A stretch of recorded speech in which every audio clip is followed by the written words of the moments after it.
Well, howdy there, Internet people. It's Bo again. So, today we are going to talk about the United States and the most recent diplomatic move that the U.S. has made, what it means, whether or not it's a big deal, what it's designed to accomplish, and all of that stuff.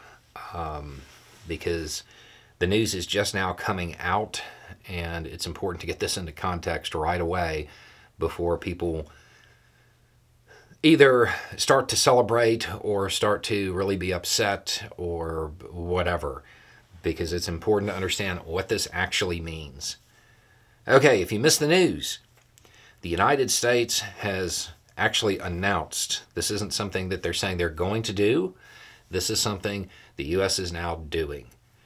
It has announced sanctions on Israeli citizens who the U.S. believes were involved in acts of violence in the West Bank. How many? Don't know.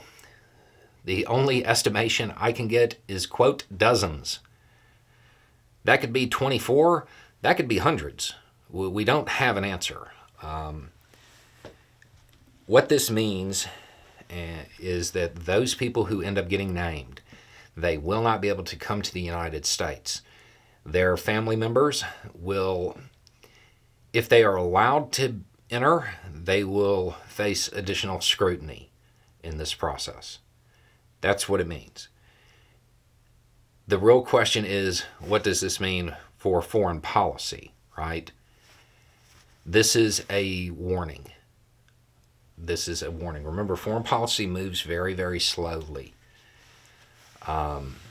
During the pause, the U.S. was very focused on any potential violence in the West Bank because the U.S. has spent a lot of time in the Middle East right now trying to make sure that things don't escalate. A flashpoint in the West Bank could certainly cause that. So this is important to the U.S. And during the pause, they stressed that Israel needed to deal with this, and they needed to be more careful when it came to the impact on civilians in Gaza. The United States does not believe that that additional care has been used. So first you have the warning, and then you have the low-level implementation of it. That's where you're at. This isn't really designed to do anything other than send a signal to Israel that there will actually be some kind of implications. Some things will be done. That's what it's designed to do. I mean, don't get me wrong, to the people who actually end up on the list, it's going to be an issue for them. But it's not widespread. This is a lot like conditioning the sale of the M16s. Okay. Not really a big deal, not really designed to be a major hindrance, but it's a signal. And from there, now you have people actually in Congress talking about conditioning aid for real. It's step by step by step. This is pretty dramatic in the sense that this is probably the most stringent warning that the United States has sent towards Israel since the 90s. But it's not a huge development. You are still in the warning phase when it comes to foreign policy. This isn't widespread.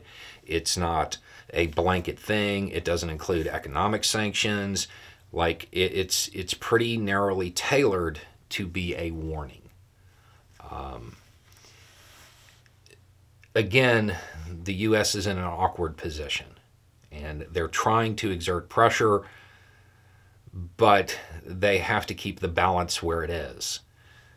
So, can you expect more? Maybe, but probably not a whole lot more. You might start seeing economic sanctions that are specifically targeted towards individuals. And all of this is going to get the Israeli government's attention, but how much it exerts influence Probably not a lot. Because realistically, all of this stuff is known beforehand.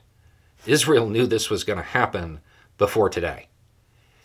And since it didn't alter any behavior, it's probably not being received on that end as something they need to worry about. I think the only statement you've gotten so far from Israel is, we've always condemned, hooliganism in the West Bank. So it's movement on the diplomatic front, but don't think that this is like a precursor to severing the relationship between the U.S. and Israel or anything like that. This is still very much in the warning phase. Anyway, it's just a thought. Y'all have a good day.